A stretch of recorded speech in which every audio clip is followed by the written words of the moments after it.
Welcome back. So, the plan for today, I want to try and get as much stuff done on the front of the car, say from A-pillar forward, because the plan tomorrow is to run the lines for the front. At least I've got my friend Sean coming to help me out. So I want to have as much of this stuff out of the way as possible. I want to take off get the car up in the air, get the wheels off, get the shocks out, get the front wings off, get the wheel arch liners out, just because there's a grommet on the inside of the car that roughly looks like it comes out about there. So I'm hoping that with the wing off I'll be able to find where that comes out, or make a hole of my own and use a new grommet to bring the airline relatively safely kind of up around there somewhere and then down, as opposed to just cable tying it to the inside of the body or something like that and have it potentially rub off the wheel. But that's the idea. Get all of that stuff stripped off and we'll see how we go after that.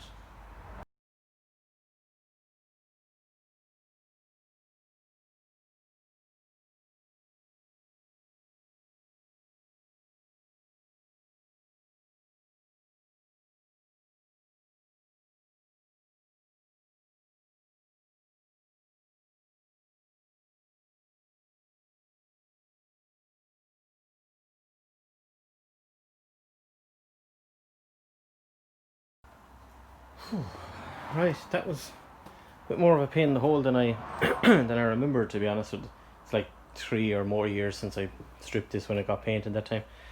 A lot more. There's a specific order you're supposed to do things in. Realistically, I should have done the bumper, the little bar here at the front that keeps the headlight in, and then the headlight out, then the wing, and so on. It's not a big deal, but it's off anyway. A bit more of a job than I thought. Now, what I did discover, one of the things you have to take off is the kind of side panel that sits along here, but I did discover a nice spicy hole there. Now that's nothing compared to what was there. Like you can't really make it out. There's a patch there, there was some more along here, so we'll have to kind of tidy all of that up in the meantime, like while it's stripped like this, before it's fully put back together. It needs to go for some rust repair in the coming weeks anyway. You can see a lot of shitty stuff there, but that's the front stripped apart now. So the next thing is to start investigating those grommets and see what comes out where, and hopefully find an easy place to run everything. I think I've found where I'm going to run it, at least into the body. So pulled off the wing and everything. It's a little bit rustier back there now than I expected, but I mean, that can all get cleaned up down the line. A lot of it is just surface, it's not a big deal. But the rest of the car, in under the air and so on, I'm very pleased. But I guess it's not a surprise when considering how little it gets driven. But anyway, so there's a small grommet right there that I've pulled out, and that will lead into, not directly but pretty close to, the other side of this grommet right here. So when I shine a light on the outside, I can see daylight through here quite clearly. So that's about an inch or two higher than the other one, so it will just be kind of awkward to get it from the body in here. But once I'll manage to grab it with a needle nose pliers or something. It shouldn't be a big deal. Just I will need a second pair of hands to do it. So that's what me and Sean will do tomorrow. So then that line will come through. I'll use the same grommet that was in it. I'll just drill the 3/8 hole, which is like 9mm, 10mm in through that. Run the run the line through that, straight down underneath this little bit of kind of carpety stuff. Pull that out of the way, and then it can run all of the way along. You can't really see it clearly there, but all the way along just beside the edge of the floor there, down into like the channels and stuff there, just like I've done with the wire on the other side. So that's not that big of a deal. Just the only thing I can't really work out now is how to safely run it once it comes out of there. I figure I'll run it straight up along here, pretty easy. Cable tied on just to the bit of the loom there. There is a couple of options then for here. I can either, once I get as far as there, where I want there, I can bring it over. I could go in here, which I guess is just like a little, I don't know why that little flap is on it, she said. Run it along here and then come out and drill a little hole and come out there somewhere. But I'll have to cross then this kind of the seam there, and I don't want to have to do that because it 100% will get rubbed through there and not come out, and leak, I mean, sorry. So the other option is maybe kind of, I think what I'm going to do next is take the coilovers out, switch the top mounts, all that stuff, put in the air shock and see what's the best direction to point the fitting, because as I said before, I got straight fittings and I got 90 degrees fittings, so I might be able to, for argument's sake, have the fitting kind of there pointing straight across, like up out of harm's way there maybe. It'll depend on how much movement is in the controller, and that'll be the thing to figure out. But the other thing I could do is come 90 degrees and bring it down beside the brake line and then kind of tidy it up along here, but again, that means I won't be able to hide it. It might get caught on something or whatever, but if I could get it ideally up into that channel, maybe make that hole a bit bigger. Let's say if I came along there, maybe went in there, came along here, I could always drill on the other side of that, up there, come down and then figure out the safest way, or I could even make some kind of spacer to stop that going as far up as it would go to pinch the line or something. But I think that was the big deal now, was to kind of figure out how to get it into the body. Right, yet another disappointing discovery among what seems to be many disappointing discoveries. The air strut for the front, air shock for the front, has the groove in it there where in the fork type suspension, like in a lot of the old early 90s Hondas, is supposed to kind of sit into that kind of, you see the kind of oval shaped groove there, and the bolt goes through it, and that kind of helps lock it all in place sort of. So, and of course I offered this up to that, it sits over it, no problem, but you may not be able to see from here, it does not, either way you can't really make it out there, but it doesn't line up. There's about 3mm give or take in the difference. So the options are to either, I guess, kind of grind the edge of that back, which I don't really want to be doing, or take a couple of mil, take like 3mm off the edge of here, which I don't particularly want to do that either, but that's probably the easiest option, I would say, because it could just be cut on a bandsaw or something like that. Another thing wrong, I guess. Okay, so I've offered it all up. It's not bolted through back here because of that issue you just saw. I have it just in place. It's that nothing is tightened up or anything, or the top mount is tight, but I've jacked up the whole hub to the point where it's starting to lift the whole car, so it still gives me an awful lot of room up here. I can get my whole hand in front of the, or on top of the hub. Now I'm not just going to run the line directly out and up over that. Hang on, where are we going? Yeah, roughly up there. I'm not going to bring it up right there, just in case it ever does kind of bottom out on that, it will get pinched or something. So what I think I'm going to do is straighten this up so that fitting is here, put a 90 degrees on it. That's never going to go up really any further than that right there. That'll probably never contact the body. But if I put the fitting there at 45, or at the 90 degrees fitting, facing this direction as opposed to down, put it this way, cable tie the airline, just drill a little hole and put a cable tie, one of those, the ones with a little clip on it, like that there, and then I can drill a hole probably up under here to get it into this area, then out here, and then down into that. I'd say that's probably the handiest option. It's the best out of the options that are available. But one good thing I did discover is that they recommend, again in the Airlift instructions, that you grind the kind of flashing and kind of casting marks off the back of this, which there's like a little lip there and a few little kind of sharp edges. And I assume they meant because when the bag deflates it'll rub on it or whatever, but like if that's the car jacked up to a point where that's as compressed as that's going to get, then like the bag doesn't touch off anything anywhere. Like it doesn't come out here, it doesn't touch off anything at the back.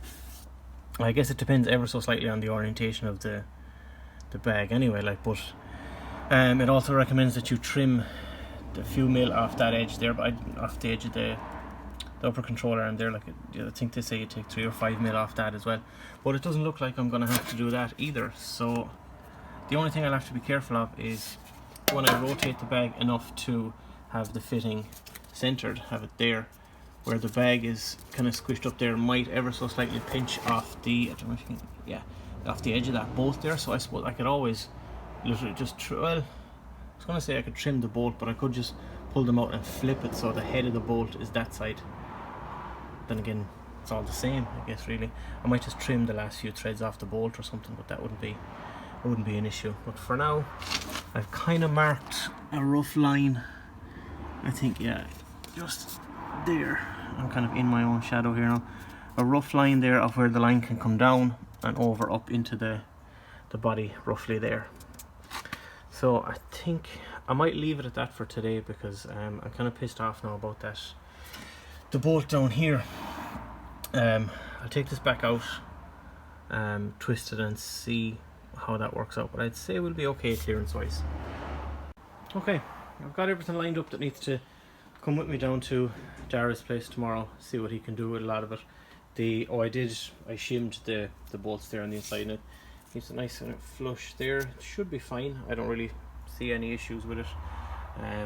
There's 3 washers on either side, mounted to roughly 5mm. Depending on clearance, I might take one of them out and bring it down a bit, but for now it's fine. So on the control arms, as I said earlier, it looks like you won't have to trim that piece, but I think I'll do it anyway, just to be on the safe side. Maybe I say, like, cut it there, kind of hammer it back and just tack it back together or something, you know, on the inside edge or whatever, or else just cut the whole piece out, whatever. I mean, Dara's a professional, he's going to know what's easiest. So that's the 2 of them. It needs to be done on both sides. The rear shock, I was messing around with them a couple of days ago. You'll see that in another episode soon. The nut here needs to be cut off and welded onto this side, because the way they have it designed, on one side the fitting will sit on the inside there nearest the body, which is nice and tidy, and you can get the bolt through no problem whatsoever. But if you mount it the same way on the other side, where there is clearance to get the bolt through, the fitting is on the outside, so that doesn't work. So easy solution is cut that off, move it over there. Front shocks, I'll bring the 2 of them just in case we end up having to do something here, like, as I said, grind back a bit of that or something, I don't know.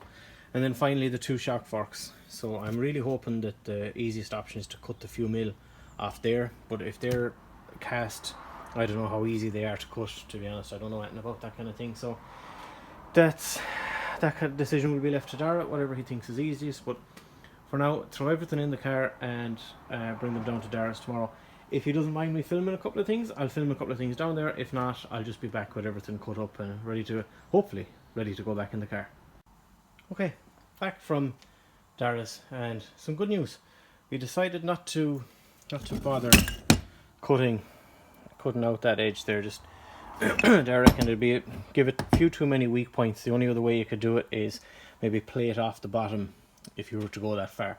But because we don't think, as you would have seen, because I don't think the bag is going to rub off it, then we leave it. There's no point. So not worth worrying about. Got the captive nut swapped from that side to that side. Just need to put a little bit of rust or a little bit of paint on that to stop it from rusting. But the best news was the shock fork issue. So I don't know if it's a case that, I'm not going to take back that I said it was another thing wrong as such, but I don't think it's as much maybe Airlift's fault, I guess. I don't know how to explain it, but this is the factory, the standard shock fork from the Accord. And as I saw, or as you would have seen, you needed to take, it was about 3 or 5 mil off this edge here. So we'd brought it down, and Dara said, yeah, we could put that in the bandsaw, make sure it's square and cut it. It wouldn't be that big of a deal. But as we were lining it up to see how square we could get it in the bandsaw, he said, hang on a second now. And he went digging through a box, and he had these, which I have the other one over there. I do have the pair, I didn't just get one, which are from an EG, an EK and an Integra DC1. So they all seem to be the same. So I said, hang on now, we'll check. So the dimensions are the exact same width there, pretty much the exact same there. Obviously it's the opposing sides, so it looks weird. But the difference, as you can see, if I line it up reasonably square, that is about the 3 to 5 mil shorter. So while there, offered it up to the shock, and as you'll see, slides on. It's kind of difficult to do this with one hand. Hang on a second now. It does slide on okay. Slides on the whole way, and it does indeed line up and thread in. So it's saved any kind of messing around with cutting these factory Accord ones and dicking around trying to get it square and all that. So that's that problem solved. And again, as I'm pleased anyway, because we didn't have to do any messing and chopping, but fixed with OE parts, which is great, as opposed to having to get aftermarket ones or potentially have things made or whatever. But again, if you're doing this on a 90 and 91, and I assume 92 to 93 Accord, especially European one, I don't know if there's a difference if the American models of these just have a shorter edge there, but if you're doing it in, at least in Ireland or Europe, you will need the forks from a Civic or an Integra. But just double check it before, if you are doing it, double check this first before you do anything, before you even do wiring, before you start plumbing lines, anything, just to make sure that you can even get those. I don't know how easy or hard they are to find, but Dara had a couple of sets at his house, so that solved that problem. The other thing we got done then yesterday, in 1 second now, we'll have a little look, is myself and the homie Sean got the lines ran. So we widened that gap there. I have the grommet there, it just needs to be slid down into place. Comes up along here, it'll go into this hole. Again, we have a grommet right there ready to go. Comes back out up here the other side of that seam, and then I haven't figured it out exactly yet, but it will come along like, and the fitting will be somewhere here, but that kind of thing can be worked out tomorrow. It's the same on the other side, and then where it comes out in the car is, as I said, now this all needs tidying, so don't take too much notice of it. Again, you can see the grommet there ready to go, all down along through the channel, same all down there and out into the boot, same on the other side. So then for the rear, there were 2 holes, as you can see over there with a grommet, both factory holes. We went with the one on the right, obviously, as you can see, just had to make it a little bit bigger, and the way that comes out, we only needed like 3 or 4 foot of airline for that. Comes straight out there, nice little grommet. Now I will be cleaning down the whole wheel well with like a wire brush and prime it and some of that stone chip paint, whatever you want to call it. So that should all line up pretty nice. The fitting will be on the outside. I did want it on the inside, but the 3/8 line, it's not, I won't say it's hard to work with, but it's a lot less forgiving than I imagine the 1/4 inches in regards to bending it, say around 90 degrees or something like that, but not the end of the world by any means. So that's pretty much going to be it for this one. Kind of hoped to have gotten a bit more done, but not the end of the world. So the next step then is to get the car put back together and test the system, essentially, I suppose. Make sure that everything works, make sure there's no leaks or anything like that. I've no fittings put in the compressor or the shocks or anything like that, but I'll get to that during the week. That would be about it. So a lot of progress, very pleased with that, especially the shock fork issue. That would have been an absolute headache. So I think that's going to be it for now. Oh yeah, one thing I will say is a big thanks to Sean for coming and helping me run those lines, because that would have been just a pain in the arse to do to do alone. So it always helps having a second pair of hands. And of course to Dara as well for helping me out with those few other little bits. So that's going to be it for today anyway. Sean has a nice little YouTube channel with a few videos about his little old boxy Starlet project. Dara has a fabrication business. He doesn't do a huge amount of smaller jobs. It's mostly kind of worked around his full-time job, so it depends. But I'll put a link to the 2 lads' stuff in the box, and you can take a look if you want. That'll be about it for now, and the next video you should see realistically about a week or so. But yeah, very pleased, getting there.